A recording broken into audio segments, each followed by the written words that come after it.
ஸ்ரீதர் பேசுகிறேன். நான் வந்து இந்த புழல் கிராமத்தினுடைய பூர்வகுடி ஒடுக்கப்பட்ட மக்களினுடைய மரபணு சேர்ந்த வம்சாவளியை சேர்ந்தவன். நான் இந்த புழல் கிராமத்தில் தான் 1963 பிறந்து வளர்ந்த பூமி தான் இது. நான் இருக்கிற இந்த இடம் இப்போது உங்கள் முன்னாடி நான் அதை பேசிக்கிட்ட இடம் வந்து பார்த்திங்கன்னா எங்களுடைய முப்பாட்டனுடைய விவசாய பூமி. இது விவசாய பூமி இருந்த பூமி. அதுக்கப்புறம் இது தரிசாக மாறுது.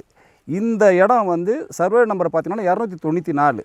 இதை பற்றி நான் இங்கே ஏன் இதை பேசுகிறேன் முன்னெடுக்கிறேன்னு சொன்னேன்னா, இது வந்து நாங்கள் அம்பேத்கர் நகரில், அதாவது 1969 இந்தியாவிலேயே 2வது சிலை, அம்பேத்கருக்காக முதல் சிலை தமிழகத்தில் வைக்கப்பட்ட அம்பேத்கர் சிலைக்கு பின்புறம் இருந்த அம்பேத்கர் நகரில் நாங்கள் குடியிருந்தோம்.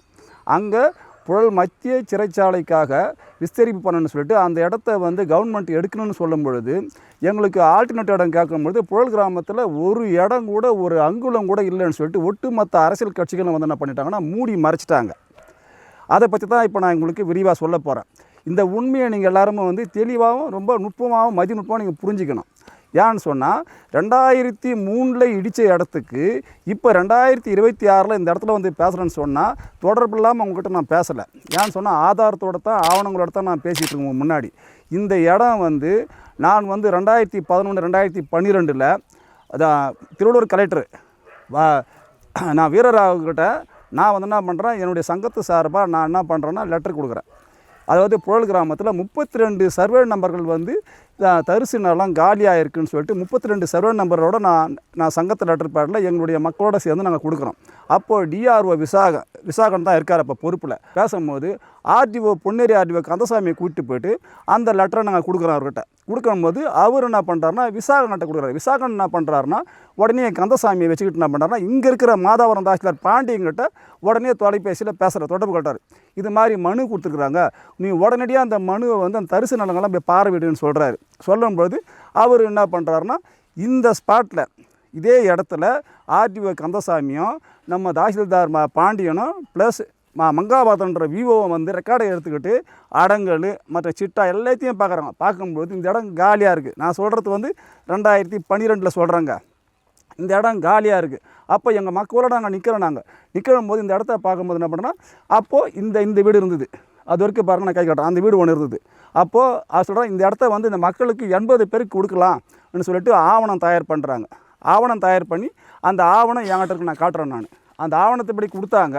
ஆனால் இது நாள் வரையில் இந்த இடத்த வந்து எங்களுக்கு ஒப்படைக்கலை. இது மட்டும் இல்லை, அடுத்தது சர்வே நம்பர் ஒவ்வொன்றா சொல்லிட்டு வரேன். நான் இந்த சர்வே நம்பருடைய வரலாறு இதுதான். இந்த சர்வே நம்பர் இது அரசு புஞ்சை தரிசுன்னு காட்டிட்டான், தரிசு நலன்னு காட்டிட்டான்.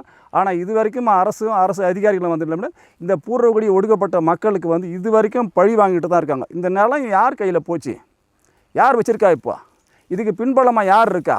இந்த அரசு ஆவணங்கள் வந்து அந்த அதிகாரி தாசில்தாராகட்டும் மற்ற அதிகாரிகளாகட்டும் இந்த ஆவணங்கள் எடுத்து ஓப்பனாக வெளியிட முடியுமா? ஏன் தயங்குறாங்க?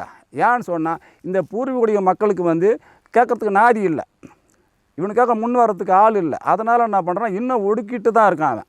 முதலாவதாக பார்க்கும் பொழுது இந்த புழல் கிராமத்திலே பழமையான வரலாறு என்று எடுத்துக்கொண்டால் 1875 ஆண்டு 1875 ஆண்டு 1871 வருஷத்தினுடைய மக்கள் கணக்கெடுப்பின்படி இந்த புழல் கிராமத்தை ஆங்கிலேயர்கள் மிக இந்த பரந்த நிலமாக கணக்கெடுத்து 4090 ஏக்கர் பரப்பளவாக கொண்டு 94 சென்ட் என்று வரையறுக்கின்றார்கள்.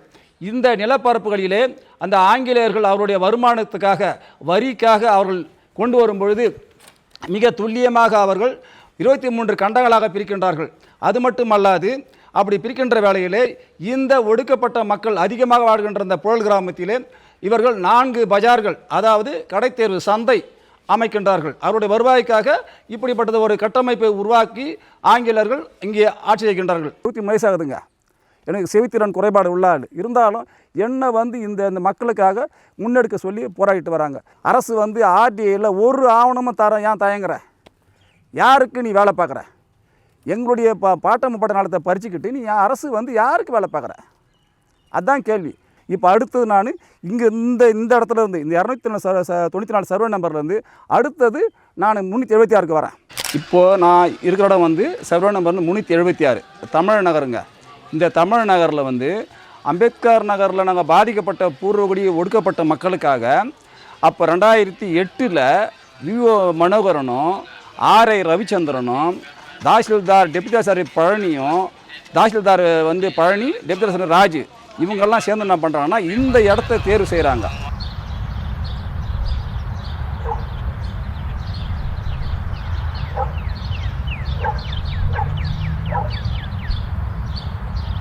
தேர்வு செய்யும்போது இது அரசுக்கு சொந்தமான புஞ்சை தரிசு நிலம் என்றதை கண்டுபிடிச்சி என்ன பண்ணுறாங்கன்னா 6.25 ஏக்கருங்க.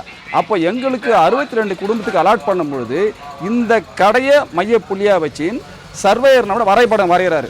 இந்த வலது பக்கமாகவும் அடுத்தது எதிர்முனையிலையும் அந்த மீன்பாண்டகரோட பக்கத்தில் வந்து பார்த்திங்கன்னா அதுக்கு பக்கத்தில் ஒரு சில மனைப்பிரிவுகள் போட்டு என்ன பண்ணுறாங்கன்னா வரைபடம் தயார் பண்ணி இந்த ஆவணங்களில் எடுத்து என்ன பண்ணுறாங்கன்னா அந்த ஆர்ஐ ரவிச்சந்திரன் வந்து 482 2008 ஒரு ஆய்வறிக்கையை தயார் பண்ணி எங்கள் குடும்ப லிஸ்ட்டுகள்லாம் எடுத்து பாதிக்கப்பட்ட குடும்பங்களுடைய லிஸ்ட்டுகளை எடுத்து என்ன பண்ணுறாருன்னா தாலுகா ஆஃபீஸுக்கு அனுப்புகிறார். அம்பத்தூர் தாலுகாவுக்கு. அம்பத்தூர் தாலுகாவில் இருந்து என்ன பண்ணுறாருன்னா 32/4/17/2009 ஆவணத்தை தயார் பண்ணி அந்த கோப்பை அங்கே முள்கூராய்வு செஞ்சு என்ன பண்ணுறாங்கன்னா பொன்னேரி ஆர்டிஓக்கு அனுப்புகிறாங்க. பொன்னேரி ஆர்டிஓ என்ன பண்ணுறோன்னா 518 ஆர்சி நம்பரு அதில் வந்து என்ன பண்ணுறாங்கன்னா அந்த கோப்பு தயார் பண்ணி என்ன பண்ணுறாங்கன்னா அதை திருவள்ளூர் கலெக்டருக்கு அனுப்புகிறாங்க. அந்த திருவள்ளூர் கலெக்டர் போகிற ஃபைல் வந்து என்ன போகுதுன்னா அங்கே அந்த 33/10/33 அந்த கோப்பு நம்பர் என்ன பண்ணுறாங்கன்னா சிஎல்ஏவுக்கு அனுப்புகிறாங்க. லேண்ட் அண்ட் மிஷன் கமிஷனுக்கு அந்த கோப்பு போகுதுங்க. அங்கே போகும்பொழுது அங்கேருந்து போனால் அங்கே போய் ஸ்டக் ஆகிடுது. ஸ்டக் ஆன உடனே இந்த இடத்தினுடைய விஷயங்களும் அப்படியே மூடி மறைக்கப்படுது. ஆனால் இன்றைக்கி பார்த்தீங்கன்னா நாங்கள் அன்றைக்கி 2008 வரும்பொழுது இந்த கடை இருந்தது, வலது பக்கத்தில் காலியாக இருந்தது, மீன் பண்ணைக்கு பக்கத்தில் காலியாக இருந்தது, இடது பக்கத்தில் கொஞ்சம் காலியாக இருந்தது. ஆனால் இன்றைக்கி பார்த்தீங்கன்னா எல்லாமே பில்டிங் ஆகி போச்சு. இதை யார் ஆக்கிரமணம் பண்ணால், யார் விற்றா, யார் பதிவு பண்ணால், எப்படி இது மற்றொரு கையில் போச்சு? இதுதான் என்னுடைய கேள்வி. அப்போ இந்த பூர்வகுடி ஒடுக்கப்பட்ட மக்களுடைய நிலைப்பாடு இதுதானா? சர்வ கட்சியும் வந்து இதை வந்து ஒன்றுமே இங்கே கேட்குறதுக்கு வந்து நாதியற்ற சமூகமாக நிற்கணுமா? இதுதான் என்னுடைய கேள்வி. இப்போது கேள்வின்றதோடைய நான் வந்து என்னுடைய வார்டு முறை எங்களுக்கு ஒதுக்கப்பட்ட நிலத்தை எப்படி மற்றவர்களுக்கு நீ வந்து விலை போட்டு கொடுப்ப? அந்த அதை செய்கிறதுக்கு யார்? உங்களுக்கு யார் அந்த அதிகாரத்தை கொடுத்தா? அப்போ பாபா சாஹேப் அண்ணல் அம்பேத்கர் அவர்கள் உருவாக்கப்பட்ட இந்த இந்திய அரசியலமைப்பு சட்டம் மனித உரிமை பாதுகாப்பு எங்கே போச்சு?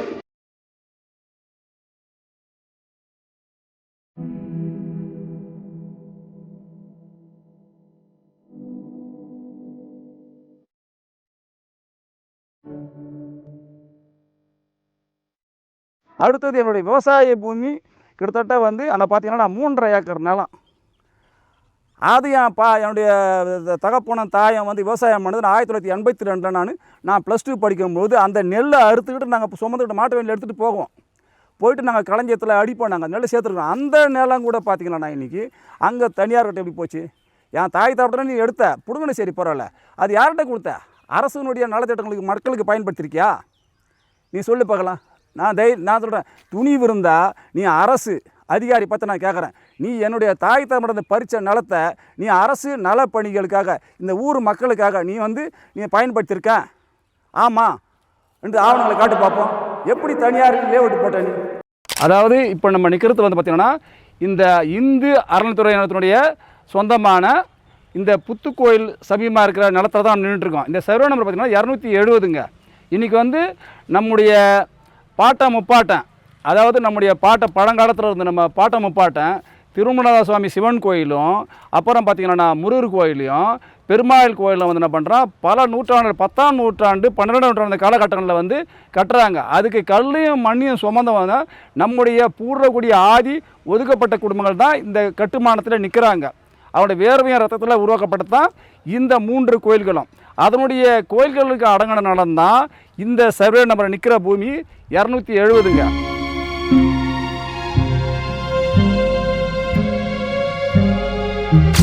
இன்னைக்கு அதாவது நாங்கள் வந்து என்ன பண்ணிக்கிறோன்னா டாக்டர் அம்பேத்கர் குடியிருப்பாளர் சங்கம் சார்பாக நாங்கள் பல முறை நாங்கள் வெளிப்படுத்தி கொடுக்கும்போது இந்த நிலங்கள் பாதுகாக்கப்பட வேண்டும், அதாவது இந்து சமண பாதுகாக்கப்பட்டு அந்த மக்களுக்கு எல்லா வகையிலும் நன்மை புரிய வேண்டும் தான் நாங்கள் அந்த நிலத்தை நாங்கள் பல இடத்துல நாங்கள் வலியுறுத்தி வந்திருக்கிறோம். ஆனால் இன்றைக்கி பார்த்திங்கன்னா இந்த நிலம் மட்டும்தான் இவங்கள்ட்ட காலியாக வச்சுருக்காங்க. மற்ற எல்லா நிலமும் பார்த்திங்கன்னா தனியாருக்கு தாரவார்க்கப்பட்டிருக்குது. அதுக்கு யார் துணை போனான்றது அரசு தான் எங்களுக்கு தெளிவுபடுத்தி கொடுக்கணும். அதே நேரத்தில் இப்போ கூட இந்த சமீபத்தில் கூட வந்து 12ஆம் தேதி வந்து கபலிகர்ன்ற தலைப்பில் வந்து பார்த்தீங்கன்னா தினமலர் பத்திரிகையில் வந்து இந்த கோயில் நலங்களை பற்றி இது மாதிரி தனியார் மாநிலம் போயிருக்குது, கொள்ளை போயிருன்ற ஒரு செய்தி வந்து முழு பக்க அளவில் தினமலர் பத்திரிகையில் வெளியாச்சுங்க. இந்த சர்வே நம்பரில் இந்த காலியாக இருக்கிற இடத்துல கூட இந்த அம்பேத்கர் நகரில் பாதிக்கப்பட்ட மக்களுக்கு நினச்சிருந்தா அன்றைக்கி வந்து 2008 மறைந்த அமைச்சர் திருவொற்றூர் சட்டமன்ற தொகுதியினுடைய எம்எல்ஏ அமைச்சர் கேபிபி சாமி அண்ணன் அவர்களும் மகாதேவி அன்பழகன் புழல் பிரச்சனை தலைவி அவர்களும் 2 பேரும் என்ன பண்ணுறாங்க, அம்பத்தூர் தாலுக்காவில் அங்கே அமர்ந்து என்ன பண்ணுறாங்கன்னா டெப்யூட்டி தாசில்தார் ராஜுக்கிட்டையும் பழனிக்கிட்டையும் பேசுகிறாங்க. இந்த அம்பேத்கர் நகர் பாதிக்கப்பட்ட மக்களுக்கு 2003 அவங்கள அப்புறப்படுத்தி 5 ஆண்டு காலமாக இடம் வழங்காததுனால இந்த எச்ஆர்சி நடத்த கொடுக்கலாமே அன்று பேசும்பொழுது அப்போது டெப்யூட்டி தாசில்தார் ராஜுவும் அப்படி இப்போ தாசில்தார் பழனியை நான் சொல்கிறாங்கன்னா, ஐயா வேண்டாம், இந்த நிலம் கொடுத்தீங்கன்னா இப்போது நிறைய துறை மாற்றம் செய்து கொஞ்சம் கஷ்டமாக இருக்கும், அதனால் நம்ம உடனடியாக என்ன பண்ணலாம், தமிழ் நகரில் இருக்கிற புனித்தேவத்தாரில் கொடுத்துடலான்னு சொல்லிட்டு அங்கே எங்களை வந்து டைவர்ட் பண்ணுறாங்க. ஆனால் இது இப்போ தமிழ் நகரம் எங்களுக்கு கிடைக்கல, ஆனால் இந்த நாளும் இது வரைக்கும் கிடைத்தான் இருக்குது. அப்போது 24 ஆண்டு காலமாக எங்களுக்கு இடமும் கிடைக்கல, ஆனால் இந்த கோயில் நிலம் இன்னும் வரைக்கும் காலியாக இருக்குது. யாருக்கு இதை மட்டும் வச்சுக்கிறீங்க, மீதியெல்லாம் எங்கே போச்சு? அதுதான் எங்களுடைய கேள்வி. இதை கொடுத்தாலும் இப்போ என்னுடைய குடும்பத்துக்கு வாழ்வாதாரம் நாங்கள் வாழுமன்றது என்னுடைய அரசுக்கு நாங்கள் அதை முன்வைக்கிற கேள்வியாக இருக்குது. அதாவது நம்ம இந்த நிற்கிற இடம் வந்து பார்த்திங்கன்னா புழல் கிராமத்தினுடைய சர்வே நம்பர் 209ங்க. அதாவது கடந்த வாரம் 12ஆம் தேதி தினமலரில் ஒரு செய்தி வந்தது, எல்லாரும் பார்த்துருப்பீங்க. அந்த செய்தியில் வந்து கபலிகர்ன்ற தலைப்பில் இந்து அறநிலையத்தினுடைய நிலங்கள் வந்து, அதாவது திருமணதாசாமி கோயிலுக்கு சொந்தமான நிலங்கள் வந்து களவாடப்பட்டிருக்குதுன்னு சொல்லிட்டு ஒரு பெரும் செய்தியை வந்து இங்கே பரபரப்பாக பேசப்பட்டது. தமிழ்நாடு ஃபுல்லாக அந்த பத்திரிக்கையும் விநியோகிக்கப்பட்டது. ஆனால் அதில் வந்து புலையன் தரல, அவங்க சர்வே நம்பர் தரல. ஆனால் கரெக்டாக சொல்லணும்னு சொன்னால் இந்த சர்வே நம்பர் தான் அது. 4 ஏக்கர் 2 சென்ட்டுங்க. இது 1942 சொக்கலிங்க முதலியார்ன்றவர் இருவேளை பூஜைக்காக இந்த திருமலசாமி கோயிலுக்கு தானமாக வழங்கப்பட்ட நிலம். அப்படியாப்பட்ட நிலம் அவங்ககிட்ட வந்து எச்ஆர்சியில் ரெக்கார்டு இல்லைன்ற மாதிரி இந்த பத்திரிகையில் கொடுத்துக்கிறாங்க. ரெக்கார்டெல்லாம் வச்சுருக்காங்க, அவங்க ரெக்கார்டெல்லாம் இல்லாமல் இல்லை. அறநிலையத்துறையில் வந்து இங்கே வந்து புழலில் இருக்கிற அந்த எக்ஸிக்யூட்டிவ் ஆஃபீஸர் வந்து நிலத்தை வச்சுருக்காரு. சக்தின்றவர் என்ன பண்ணுறாருனா, இந்த பத்திரிகையில் வராத செய்தி நான் உங்களுக்கு சொல்கிறேன். இப்போ சக்தின்ற ஈஓ வந்து என்ன சொல்கிறாருன்னா, ஒரு 18 சர்வே நம்பரை கொடுத்து இந்த சர்வே நம்பரை கொடுத்து என்ன பண்ணுறாருன்னா ஆர்டிஓவுக்கும் தாசில்தாருக்கும் என்ன பண்ணுறாருன்னா இடங்களை வந்து அறநிலையத்துறைக்கு நீங்கள் மீட்டு கொடுக்கணும், தனியாருக்கு பட்டா கொடுத்துருக்கீங்க, அதை கேன்சல் பண்ணிட்டு வலியுறுத்தி லெட்டர் கொடுக்குறாருங்க. அந்த லெட்டர் வந்து திருவள்ளூர் கலெக்டரேட்டுக்கும் ஆர்டிஓவுக்கும் கூட டிஆர்ஓக்கும் கூட அது மாற்றம் செய்யப்படுது. ஆனால் இது குறித்து தான் நாங்கள் என்ன பண்ணுறோன்னா, அன்பு அண்ணன் ரகுபதிங்க இவரை நான் என்ன பண்ணேன்னா தகவலறியும் சட்டத்தில் இதனுடைய இந்த கோயிலுடைய சொத்துக்களை வந்து நாங்கள் என்ன பண்ணுறோன்னா மக்களுக்கு இந்த பக்தர்களுக்கு வந்து இதை மீண்டுமாக கொண்டு வந்து சேர்க்கணுன்ற ஒரு உறுதியோடு நாங்கள் என்ன பண்ணோம் வழக்காக கொண்டு போய் சேர்க்கிறோன்னா இன்னும் வழக்கு நிலுவையில் தான் இருக்குது. ஆனால் எதிரில் பார்த்தீங்கன்னா நாங்கள் நின்று பேசுகிற இந்த இடத்துல இருந்து பார்த்தீங்கன்னா ஒரு 100 அடி டிஸ்டன்ஸில் அது மாதாவரம் தாலுக்காவுடைய அலுவலகம் இருக்குது. அதுக்கு பக்கத்தில் பார்த்தீங்கன்னா ஆர்டிஓ ஆஃபீஸ் இருக்குது. ஆனால் இந்த தாலுக்காவும் ஆர்டிஓ வட்டாட்சியரும் ஆர்டிஓவும் இதை கண்டுக்காமல் தான் இருக்காங்க. இதனோட மர்மம் என்ன, இந்த நிலம் வந்து யார் கைவசம் இப்போதைக்கு இருக்குது, பதிவுத்துறையில் பதிவாக இருக்கா, யார் பேரில் பதிவாக இருக்குது, யார் விற்றா, இது வந்து உடனடியாக இந்த வட்டாட்சியரும் ஆர்டிஓவும் வருவாய்த்துறையும் ரொம்ப துரிதமாக செயல்பட்டு இந்த நிலங்களை கையகப்படுத்தி இந்த கோயில்களுக்கு உண்டான அந்த அறப்பணிக்கு உண்டான பணிகளை செய்யணும்னு சொல்லிட்டு நாங்கள் வந்து புழல் கிராமத்தினுடைய ஒடுக்கப்பட்ட மக்களுடைய சார்பாக பப்ளிக்காக அந்த நீளம் சோசியல் மீடியா மூலமாக உங்களுக்கு நாங்கள் முன்வைக்கிறோங்க. எங்களை ஏமாற்றிருக்காங்க. எந்த அளவுக்கு எங்களை ஏமாற்றணுமோ அந்த அளவுக்கு அடிமட்டம் வரைக்கும் எங்களை ஏமாற்றிருக்காங்க. நிறைய ஏமாற்றிருக்காங்க. நிறைய இழப்பீடு இருந்திருக்கோம். நாங்கள் வாடகை வீட்டிலேருந்து நிறைய பணத்துங்களை இழந்திருக்கோம் வாடகை கொடுத்து. இப்போ 6 மாதத்துக்கு ஒரு வாடகை சொல்லுவாங்க, 6 மாதம் கழித்து ஒரு வாடகை சொல்லுவாங்க. அந்த வாடகை நாங்கள் கொடுத்து தான் ஆகணும், கொடுக்கலனா காலி பண்ணுங்கன்னு வாங்க. இப்படிப்பட்ட சூழ்நிலை மத்தியிலையும் வாழ்ந்துக்கிட்டு வந்திருக்கிறோம். அப்புறம் நிறைய மன ரீதியாக நிறைய பாதிக்கப்பட்டிருக்கோம். அவர் இந்த வேலையை எடுத்து செய்யும் போது எங்களுக்கு நிறைய மிரட்டலுங்க வந்திருக்கு. அதை வந்து அவர் மறைக்கலாம், நான் மறைக்க மாட்டேன். நிறைய மிரட்டல் உள்ளூரில் இருக்கிற ஆளுங்களே மிரட்டியிருக்கிறாங்க, என்கிட்டயே பேசியிருக்காங்க, மிரட்டல் வந்திருக்கு. அதிகாரிகளும் மிரட்டியிருக்காங்க, அது இல்லைன்னு சொல்ல முடியாது, அதுவும் நடந்திருக்கு. நல கொள்ளையர்கள் நாங்கள் அந்த இடத்துல டாக்குமெண்ட்ஸ் பார்க்க போகும்போது நல கொள்ளையர்கள் எங்களை மிரட்டியிருக்காங்க, அதுவும் உண்மை. ஆர்டிஐக்கு போகும்போது ஆர்டிஐயில் ஜட்ஜிங்க எங்களை ஒரு கேவலமாக பார்ப்பாங்க. என்ன சும்மா வந்துகிட்டே இருக்கீங்க, அப்படியே ஒரு மட்டமாக ஒரு ஒரு ஒரு அடித்தர மட்டத்துக்கு எங்களை பார்ப்பாங்க. மற்றவங்கக்கிட்டலாம் ஒரு மாதிரி அணுகுமுறையில் இருப்பாங்க. எங்களை அந்த இடத்துலையே ஒரு சில அதிகாரிங்களாம் வந்து ஆட்களை வச்சு எங்களை வேவு பார்த்து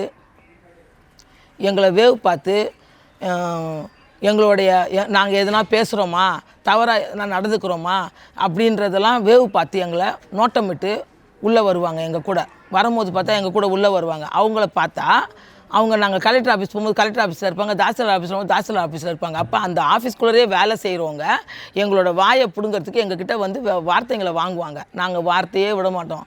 நாங்கள் ஒரு இன்னசென்ட்டு போல தான் இருப்போம். நாங்கள் இன்னசென்ட்டு தான், அவரும் இன்னசென்ட்டு தான், நாங்களும் இன்னசென்ட்டு தான். இவங்க அதிகாரிங்களும் இந்த அரசியல்வாதிகளும் இந்த நலம் கையகப்படுத்தி வச்சுருக்கிற அவங்களால தான் இன்றைக்கி அவர் இவ்வளோ இமோஷன் ஆகி இவ்வளோ டாக்குமெண்ட்ஸுங்களை எடுக்க, டாக்குமெண்ட்ஸுங்களை தேட எல்லாமே 24 மணி நேரமும் அந்த வேலையிலேயே இருந்து அந்த வேலையை தான் பார்க்குறாரு. நாங்கள் மன ரீதியாக அவருக்கு நாங்கள் எந்த இதுவும் கொடுக்கக்கூடாதுன்றதுக்காக பிள்ளைங்களும் நாங்களும் அவருக்கு ஒத்துழைப்பு கொடுத்து நாங்கள் அந்த கேஸுக்கு நான் கூட போகும்போது ஜாதி ரீதியாக கூட எங்களை ஒரு மாதிரி மட்டமாக பேசுவாங்க. இதெல்லாம் நாங்கள் சகிச்சுக்கிட்டு தான் வந்திருக்கோம். இவ்வளோ பாடுபட்டிருக்கிறோம். இன்னை வரைக்கும் நாங்கள் வாடகை வீட்டில் தான் இருக்கிறோம். 25 குடும்பத்தை அப்படி கஷ்டப்படும் போது நாங்களும் அந்த கஷ்டத்தோடு பங்கெடுத்து வாடகை வீட்டில் இருக்கோம்.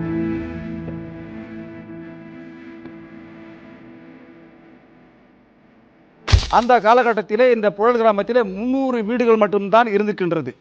மொத்த மக்கள் பரப்பு தொகை என்று பார்த்தால் 1610 நபர்கள் தான் இந்த புழல் கிராமத்திலே வசித்து வந்திருக்கின்றார்கள். அந்த காலகட்டத்திலே 184 மாடுகளும் 50 ஆடுகளும் பராமரிப்புக்காக வைத்து கொண்டிருக்கிறார்கள். இந்த 4090 ஏக்கர் 94 சென்ட் பரப்பளவிலே இந்த 23 கண்டத்திலே இவர்கள் பிரிக்கும்போது நஞ்சை நிலமாக 792 ஏக்கர்ஸ் 89 சென்ட் நஞ்சை நிலமாக அமையப்பட்டிருக்கிறது. புஞ்சை நிலம் என்று பார்க்கும்போது 251 ஏக்கர்ஸ் பரப்பளவும் 34 சென்ட் பரப்பளவில் அமைந்திருக்கிறது. மேய்க்கால், அதாவது இந்த மந்தவெளிக்காக ஆடு மாடு கால்நடைகளுக்காக மேய்க்கால் புறம்போக்கு நிலமாக 260 ஏக்கர்ஸ் 37 சென்ட் என்று பிரித்து வைக்கிறார்கள். புறம்போக்கு நிலம் மட்டும் பார்த்தால் 2763 ஏக்கர்ஸ் 67 சென்ட் என்று வைக்கிறார்கள். அது மாதிரி இந்த பஞ்சமி நிலங்கள் மறைக்கப்பட்டது வந்து மிகப்பெரிய பாருங்க. இப்போ நான் சொல்லும் போது இங்கே தாங்க வந்து பஞ்சமர்கள்னு பார்க்கும்போது தாழ்த்தப்பட்ட ஒடுக்கப்பட்ட மக்கள்னு வராங்க. இப்போ பிற்படுத்தப்பட்ட மக்களுக்கும் கொடுத்துருக்கு, மாற்று சமூக மக்களுக்கும் இந்த நிலம் கொடுத்துருக்கு. வலியுறுத்தி பேசுகிறாங்க. இந்த பஞ்சமி நிலம் வந்து எல்லாருக்கும் பரவாயில்ல வந்து மறைக்கப்பட்டிருக்குன்னு சொல்லிட்டு நான் என்ன சொல்ல வரேன்னு சொன்னேன். என்னுடைய பதிவாக என்ன பண்ணுறேன்னா, இதை முறையான ஆவணங்களை கொண்டு தான் நம்ம பார்க்கணும். என்னன்னு சொன்னேன்னா, இப்போ ஆவண காப்பகன்ட்டு மிகப்பெரிய ஆவண காப்பகம் வந்து 100 ஏக்கருக்கு மேலே எக்மூரில் இருக்குங்க. அதில் என்ன ஆவண காப்பகம்னா இந்த ஆவணங்களை பராமரிக்கணும். சரி, இந்த பஞ்சமி நிலத்துக்கு வந்து மருதமலை கமிட்டி ஆகட்டும், இந்த ஐஏஎஸ்என் கருப்பன் கமிட்டி ஆகட்டும், என்ன செஞ்சாங்க? பக்கோடா மீட்டிங் தான். ரூமில் ஏசியை போட்டுக்கிட்டு பக்கோடா காபி சாப்பிட்டுட்டு நீ ஆவணமாக எடுத்த. நான் என்ன சொல்கிறேன்னா, நீ தமிழகத்தினுடைய அந்த ஒவ்வொரு கல்லும் அசைக்கப்படணும்னா புழலில் நீ வா, எந்த அதிகாரினா வா, எத்தனை தலைவர்னா வா, நான் சவால் விடுறேன். நான் சொல்கிற ஆவணங்களை எடுத்து டேபிளில் வை. நீ பார்க்கும்போது 1 ஹவரில் இந்த புழலில் முடிச்சுட்டு போயிடலாம். ஆவணத்தை நீ கரெக்டாக நீ வந்து ஆவணத்தை வச்சியானா இது யார் பேருக்கு எப்போ மாறிக்குது, எங்கே போய்க்கிறோன்னு தெளிவாக எடுத்துடலாம். இது தெரியாமல், இந்த ஆவணங்கள் தெரியாமல், இப்போ நான் வந்து கல்வியில் வந்து அதிகமாக படிக்கலைங்க, குறைந்த படிப்பு தான். ஆனால் இதை நான் வந்து என்ன பண்ணுறேன்னா, இந்த ஆவணங்களை தேடி போகும்போது என்னுடைய வலியும் வேதனையோட தேடி போகும்போது பார்த்தீங்கன்னா, இந்த ஆவணங்கள் எங்கெங்கே திரிக்கப்பட்டுக்குது, மறைக்கப்பட்டுக்குது, எழுதப்பட்டுக்குதுன்ற விஷயத்தை நான் தெளிவாக புரிஞ்சுட்டுங்க. 37 பக்கத்தை இந்த நீளத்துக்கு நான் தரேன்.